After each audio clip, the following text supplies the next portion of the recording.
Mortal Kombat is a franchise that has spawned a fair amount of spin-off titles. Games that might be a different genre, different story direction, whatever. But there are none perhaps more infamous than Mortal Kombat Mythology's Sub-Zero. A game that unfortunately does go down as a bit of a hiccup in the MK universe, although it still has vague references and Easter eggs in modern titles.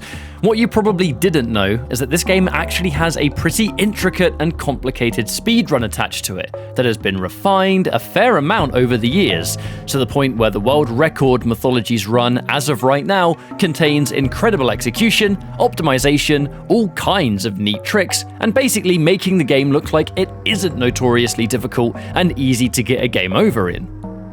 So unlike the Ultimate MK3 video, where I was very much kind of single-handedly running you through everything that happened with that game, for Mythologies I needed a lot more help, and that is where this video is going to contain a lot of guidance from the other half of Ketchup and Mustard, who runs this game and knows a lot about it, but then also Sagat, the current world record holder and absolute #1 Mythologies player on the planet. So just like that, Mustard, run the people through Mythologies.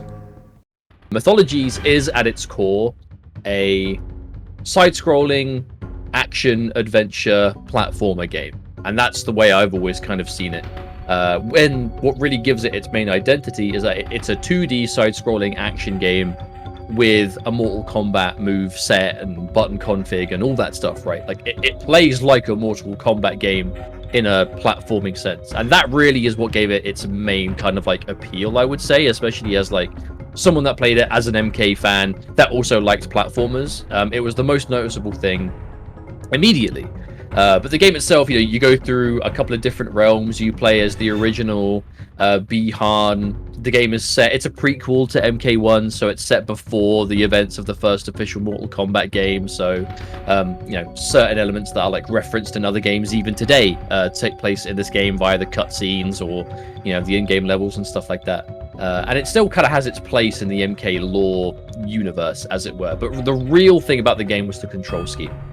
It played like a Mortal Kombat platformer, and that really was kind of either the love it or hate it element of the game, where it had a very different style of control for a platformer at the time, because it came out in, I think it was like 97, I think was the launch year for it. So you're thinking like platformers through the 90s, even adventure games, through the 90s, there was some stern competition, and a lot of which had like really seamless control, or they're still fun to play now because they feel so good to play and they're still fun. But the MK Mythologies control scheme was different in the sense that if you gelled with the controls and you were good with Mortal Kombat controls, it would be fine. But if you didn't blend with them, the game would feel very clunky. It would feel very kind of like unresponsive. But if you were used to Mortal Kombat, then you can kind of get over that hurdle, and it actually became, quite satisfying to control. To expand on what Mustard just said, that is at its core a big appeal to the hardcore classic MK fan base that actually enjoyed playing Mythologies. It is very much that you're playing classic Mortal Kombat in a 2D side-scrolling platform. Let's expand on that a little bit though. So, in classic Mortal Kombat, we're using Ultimate MK3 as the example.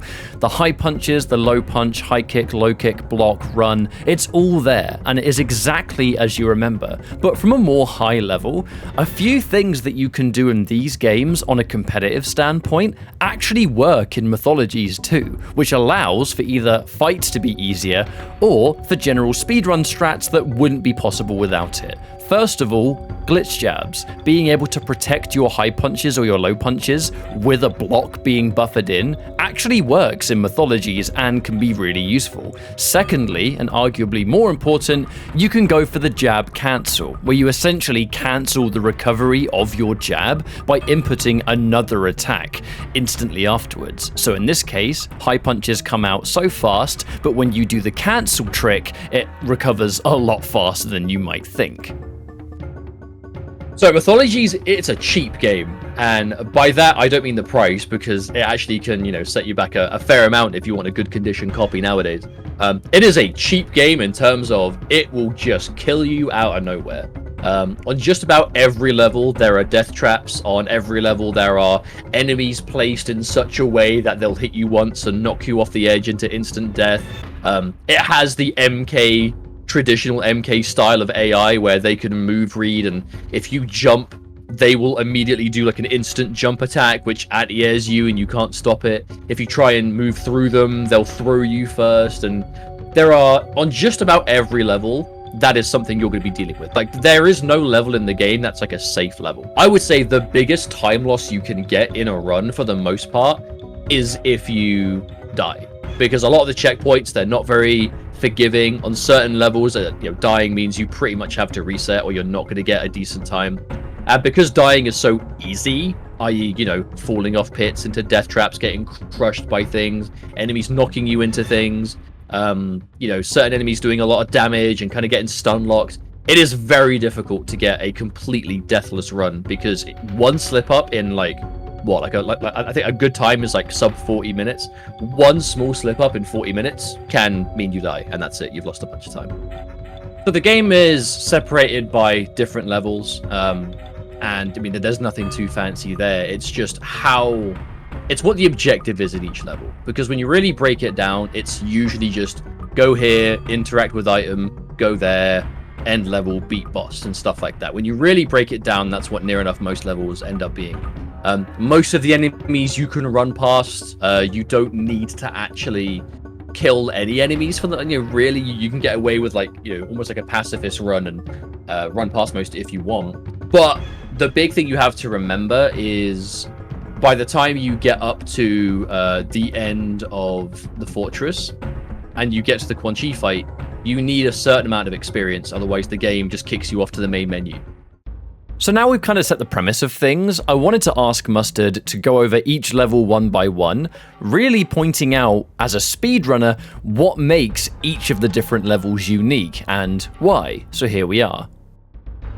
This is the place you will get very used to seeing. The only objective is to steal the map of elements, which is you just move through, dodge the death traps, get past the monks, fight Scorpion at the end, and grab the map of elements, from which you can then climb this really long rope that takes just under a minute to climb, and then boom, you're done. It's a very quick level, but it's again, it's one of those levels, like, even though it's literally just the first stage, you're kind of on your toes immediately.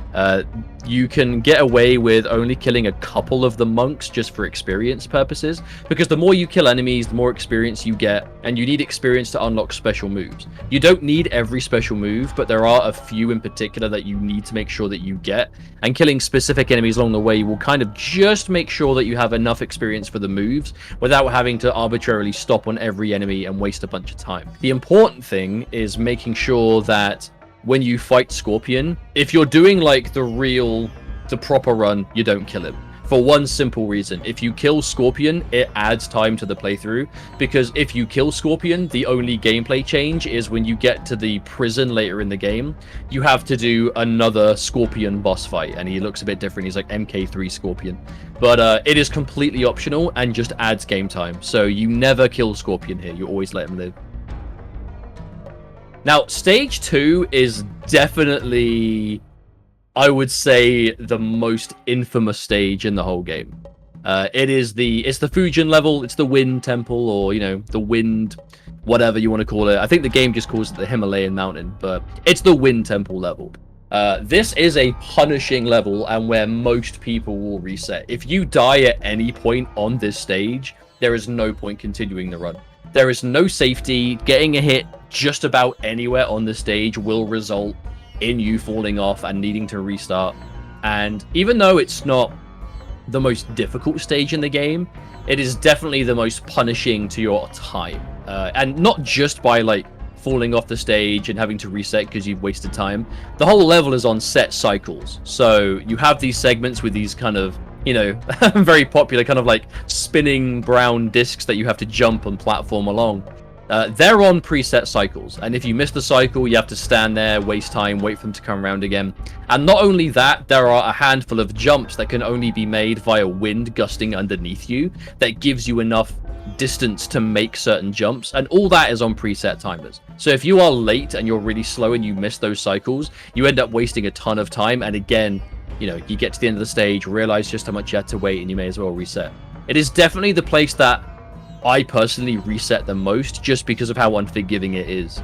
But at the end of this one, you do have a Fujin boss fight, which is one of the more unique bosses that you have to do in the playthrough, in the sense that you can kill him incredibly fast. But if you mess up the cycle, it's a fair bit of time before you get the chance to damage him again. So the whole of stage 2 is kind of like precision above all else, because if you do this stage without a hitch, it's really quick. And if you make any mistakes, you really slow down because of it. So it's definitely the stage that I think you have to concentrate the most on. The Earth Temple has what I would say is, if you're doing like the normal run, the biggest, most impactful skip in the entire playthrough. There is a segment in the level where once you've made it past the first handful of death traps and you have made it to a certain point, there is like a sheer drop pitfall, and it's intended to be another death trap, but it's a big like tunnel that goes down and you use a rope to go down. Right, so detour number 1. Earth Temple has the very first major skip that we need to talk about. This one involves skipping out a ton of the level, and more prominently, is one of the only cases where you can completely skip having to fight a boss. Normally bosses happen at the end of levels. On the Earth Temple, the boss is fought in the middle of it. This skip involves pretty much cutting a corner where normally there's a beginner's trap, you have to get a key, you've got to go all the way down, whereas if you're just super fast, you're able to get in and out, force this area to move, and then you can simply climb up top without having to worry about a death trap at all. Expanding on this even more, depending on whether you're on real hardware or emulator, there is a second skip that you can do. On emulator exclusively, one of the final monks that you can take out near the end of the level, if you're quick enough, you can go over his head, collect the key, and jump through the hole before it closes up. The reason this is emulator only is that later on, in the same hallway, you encounter 2 of the same monks, but visually they're super bugged out. Now on emulator, you can just run past them, and on real hardware, this will crash your game. So if you're on emulator, it's a fast little skip, but on hardware, you do need to take out that first monk to prevent this visual corruption. So Water Temple kind of really throws you in the deep end. The main point of this level is, again, it's the same as the others, right? It's go here, get key, use key, get item, move place. Like it's the same kind of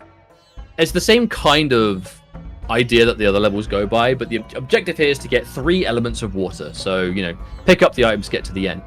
The main difficulty on this level is the way you move around the level itself. So it is the best way I can describe is that like the level's on a grid, and it's a grid that you move up, down, left, right. Like you're constantly moving along these like 4 directions. But again, this is where you will notice one incredibly frustrating thing about Mythologies, and that it doesn't have full damage, it has falling death. If you fall beyond a certain height in this game, you don't take full damage. It is just when you jump down a certain height, Sub-Zero enters this kind of like falling animation, and the second he enters that animation, he's dead. Like the second he hits the floor of any kind, it's an instant kill, back to the checkpoint, back to the start, wherever you end up being. And the way that you navigate vertically in the stage is ropes. Now, ropes, you could be knocked off. There's no way of quickly leaving a rope. If you're going to move off a rope, Sub-Zero does like a proper over-exaggerated like backflip, front flip. And that puts you in like, you know, the second you leave the rope and you do like a jump off with this flipping, you know, flip, you are now on a time limit. And if you don't make it back to either the floor or the same rope, you are very dangerously close to entering that full death state and just dying. The unfortunate thing about that is it is noticeably quicker to go down the ropes by jumping through them. If you jump off the rope and land back on the rope at a lower state, you move so much faster doing that than just climbing down the rope normally. So if you're doing this level properly, you are, every time you leave the rope, putting yourself like half a second away from just instantly dying. It's just, again, a very frustrating and unforgiving level when it comes to like not making any mistakes. A cool thing about the Water Temple that Sagat and Mustard have told me is that this is one of the rare cases where you can actually die in the run and not lose any time. This section that you're looking at right now, where this kind of floating platform is on a timer, moving forward and backwards. If you're really quick, you can essentially grab the key, turn around, and jump back on the platform to make it in one cycle. If you miss it, you die, but if you die and the checkpoint clears because you've just picked up the key, the platform actually comes back faster than if you were to simply just wait for it to come back normally. So this is one of the cases in the run where there's no reason to not go for it, but if you do, it's a major time save, but you got to make sure you're in and out as fast as possible. The boss fight of the Water Temple is a water elemental, so what happens here is one of the few cases where it really feels very Ultimate MK3 to fight the AI, because if you do a couple of jabs and then you do a jab cancel, as I mentioned earlier on, the AI kind of constantly tries to challenge when you hit them next, which allows you to do the full giant combo string that Sub-Zero gets, which is identical to the string he has in Ultimate MK3. Now, normally with other bosses, there are faster ways to do it. With the way the elemental works, this seems to very much be the fastest way to take him out, and it relies on hitting him a couple of times and having him essentially try and mash out when you do a giant combo string. You do very similar stuff in arcade runs of Ultimate, and it definitely exists in Mythologies as well. Yeah, I'll be honest, Fire Temple is usually a bit of a breath of fresh air, because there really isn't much downtime that you can actually like relax in the run, because like I've said, it's very punishing, it's very unforgiving to certain mistakes or missing jumps or whatever. In comparison to every other stage, the Fire Temple is like, it's a walk in the park. And it is because most of the damage you'll take in the level is there are a lot of surfaces that when you walk on them, they're like fire floor, lava floor, whatever you want to say. But there is an item you can use called, I believe it's called Protection, where you use the item and the amount of damage you take is massively reduced. And for a very generous amount of time as well. The only point that can really catch you off guard in this level is there are a couple of jumps that enemies can kind of just be waiting for you on the platform you land on, and if you don't deal with them properly, they can, again, you know, you're going to go for a jump, an enemy's going to swat you out of the air with like a jump kick or a punch or something, and then they knock you off.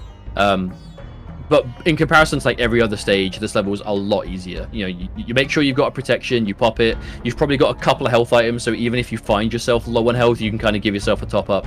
But the big thing about stage 5 is by this point, you're probably going to be like, unless you've been ignoring every item, you're going to want to make sure that you've got enough inventory space. Because I haven't mentioned it yet, but there are some invisibility items that you want to pick up that make future levels a lot easier.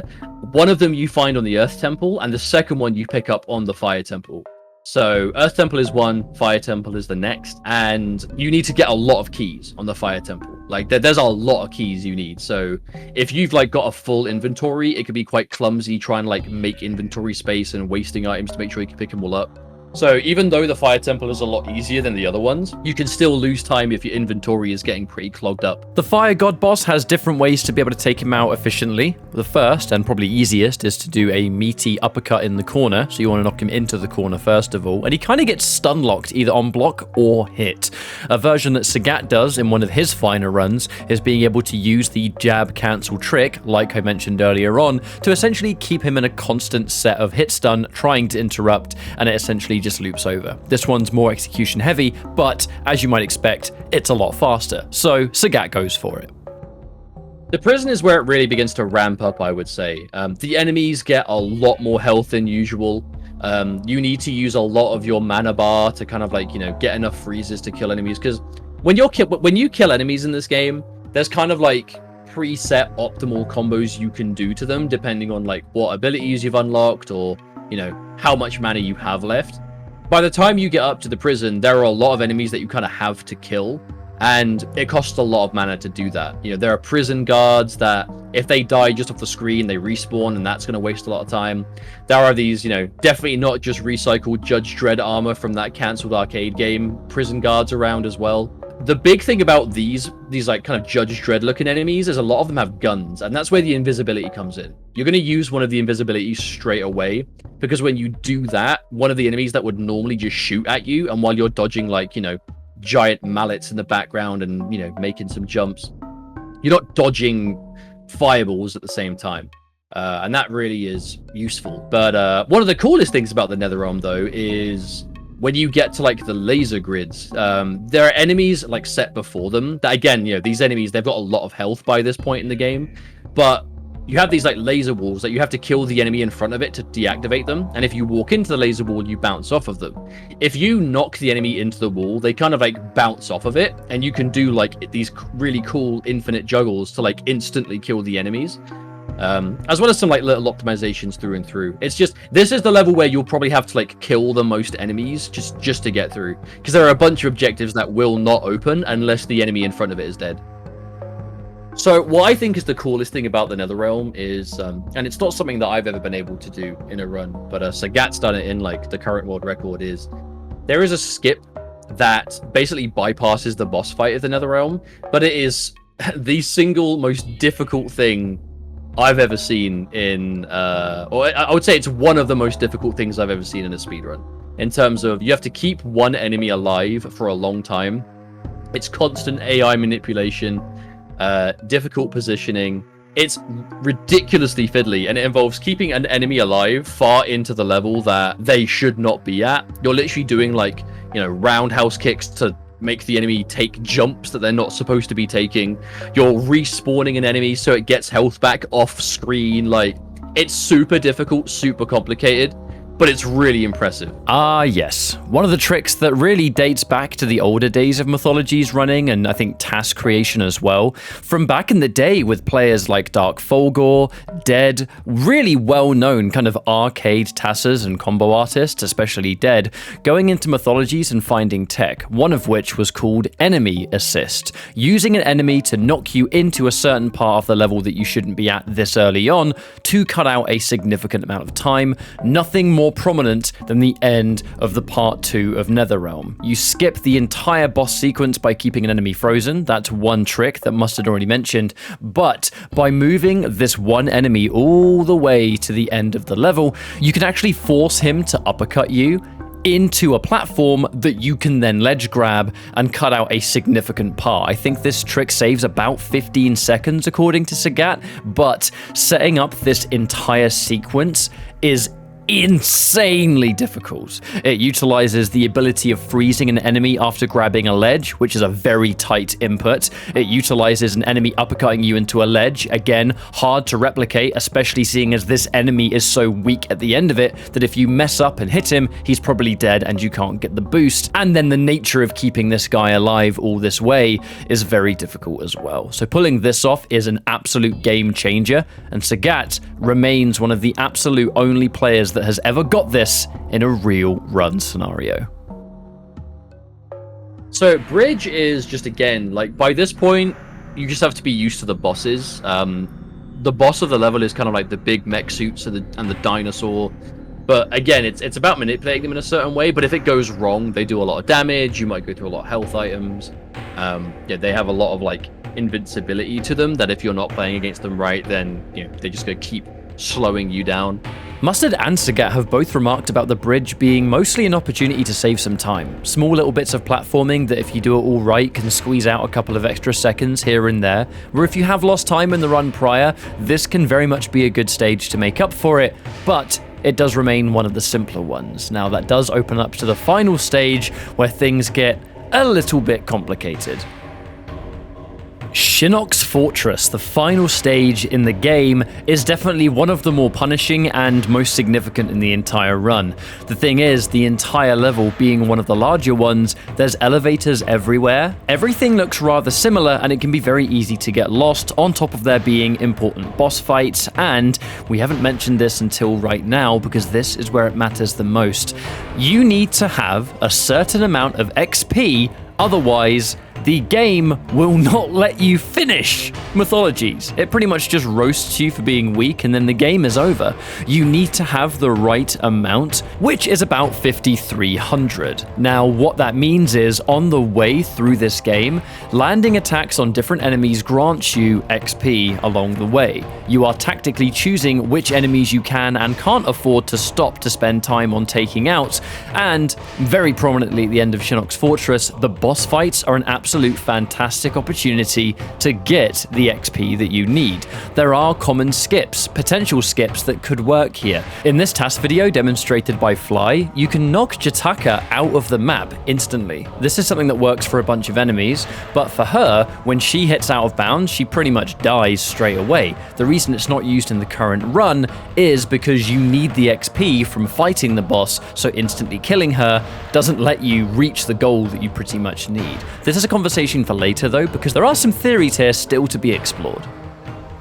And finally, it's the final boss fight. Quan Chi is the first one that you encounter. He has a lot more health than most bosses, but at the same time, the typical rules of the kind of jab cancelling to keep him in hit stun does follow. It's just that he has more health, so it's harder to enforce. There's a bit more manipulation going on to force out trances that you can see in Sagat's run, but also in Sagat's run, he kills Serena so that she does not come in to help you at the end of the fight. It is faster to kill Quan Chi normally, but you need to kill him really quickly to justify not letting Serena live. Afterwards, it's Shinnok, and Shinnok, the attacks that he does is incredibly RNG focused. Again, there is a little bit of manipulation that you can do, and something Sagat likes to enforce here is sliding into Shinnok's invincible forward shield, because Shinnok, in typical boss fashion, does a kind of sarcastic laugh. While he's doing the laugh, a specifically timed jump into Ice Clone can actually go over his head and freeze him while he's stuck there laughing at you. You take the amulet, you finish the run,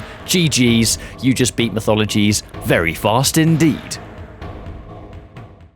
Now, I didn't want this video to be a complete speedrun history of Mythologies. I wanted it to focus more on the current run itself because there's a lot of intricacies to it, but it did take a while for us to reach that point. The very first known documented run of Mythologies uploaded to the internet was in 2005, and that's how early the game goes back. The first run was on N64 as well, and it's worth noting that the N64 and PlayStation versions do have differences. N64 has significantly less load time, very similar to like an MK Trilogy, for instance, a game I've covered extensively on this channel, but at the same time, it has a lot more inconsistent performance and certain areas where frame drops are super bad, which just makes it more of a nightmare to run. But if you were racing the game, then N64 would actually be a better version because there's not as much punishing load time in between deaths. But with the run beginning in 2005 and forums really existing since then, with everyone discussing the different tricks you can do, although there's not a lot of concrete evidence on when exactly each trick was found, there's definitely people that kind of tease and talk about different things on stages that would, I think, eventually become those tricks. To now, the run is incredibly refined, the boss fights are surgical, but everything's a lot harder than it ever was. But I want to finish this video by kind of talking to Sagat and also talking about some potential time saves that the run still is yet to go through, but there's always more stuff to find.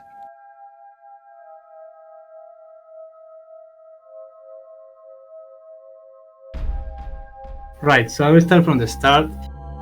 It all began with a couple of friends. We wanted to meet up and play retro games, right? And over time, some of them did speedruns of like Super Mario 64 and other retro games. And the more we meet up and play, the more speedruns showed up. And then we said, okay, let's do a speedrun marathon. And at the time, I didn't know anything. I mean, I knew what a speedrun was and I liked them, but I didn't do anything. And so I thought about what game could I run. Only one came to mind. It was Mythologies, because I played that a lot. I really liked it. Never did a run at that point, but I was pretty good at the game. I could beat it in 2 hours. I think we were using a continue, so let's say this is the game I wanted to run. And then I started practicing for it. Well, that's how it all started, and I just have a lot of fun playing.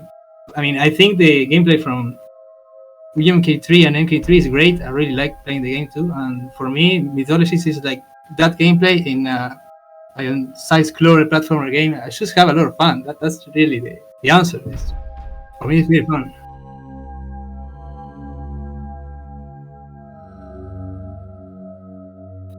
Well, that's an interesting question. And I think it has to do with knowing how to play. When you look at what people complain about the game, you have a turn button, the AI reads your inputs, there's full of traps and insta-death. When you speedrun the game, all of these things become trivial. You get used to the turn button, so it's no longer a problem for you. Yeah, you know how to get around it. The traps, you know where they are, so it's not a problem. So I think you just need to give it a chance. You need to play. You should just see a guide and see how to get past the bullshit or the traps and all that thing that makes people don't like the game. And maybe then you will start to enjoy it because, like, okay, the turn button is not. I don't think it's that difficult to get used to the turn button. It's just a button press. It's not like you have to do a fatality input to turn around. It's just press a button and you're turning.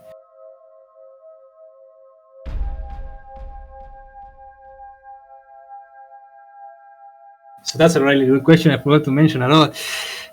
One of the XP is very important, and you're totally right what you say. If you like only kill the bosses, what you have to kill, you like 3k XP. It's insane. There's no way to avoid everything. So what I do is, and there are some enemies that have weapons in the game.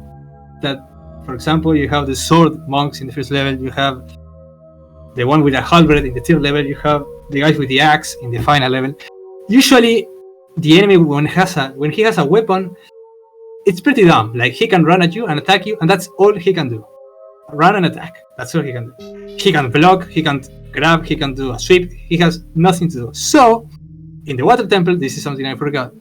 The enemies all have this halberd, and they just poke you with the halberd. So what I like to do is I kill every enemy I see in a specific way that gives me a lot of XP. A lot of XP by the time I am killing him. And I can do that because he can't block, and it's not risky to do because he can't do anything. He just pokes you with his stick and does no damage. The stick monks in the second level, they destroy you. If you try to fight those, they can uppercut, they can do a sweep. Don't fight those guys. The XP system is where a lot of the potential remaining optimization is kind of being explored at the moment. Certain things like normally letting Scorpion live so that you don't have to fight him on the prison, because technically that takes a bit longer, right, as it's an extra boss fight. But we're starting to mess around with the ideas of maybe killing Scorpion and then fighting him in the prison, and getting the XP boost from him means that you can save time elsewhere by ignoring enemies or not having to take fights that you otherwise would need to. On the flip side of that, certain mobility options can be granted to you with XP, such as Ice Clone and other attacks that let you move in a way that you couldn't before. All of those could, in theory, be unlocked to you the earlier you get a larger boost of XP. So this is a pretty exciting element of the game for me, I think, is that I really want to see how players explore the different ways of getting XP to see if time can be saved. And just like that, folks, we're done. I really want to extend a massive, massive thank you to Mustard for helping me out with this, and especially Sagat for running me through the absolute nitty-gritty of this game. Also, a massive shout out to Dead, the combo god of the arcade era, who had a hand in some mythology stuff back in the day, who had a lot of information for me to go by when it comes to the game's beginnings. This kind of content really isn't possible without the help of community, so I always appreciate any time and can be given, but this was a really fun video to make. The current world record as it stands belongs to Sagat, and it's 32 minutes and 26 seconds. Very hard difficulty, as it makes the AI easier to manipulate for more consistent speedruns. Thank you very much for watching. Stick around if you enjoyed this, and maybe even consider going one step further and joining my Patreon, and I'll see you next time. Take care and much love.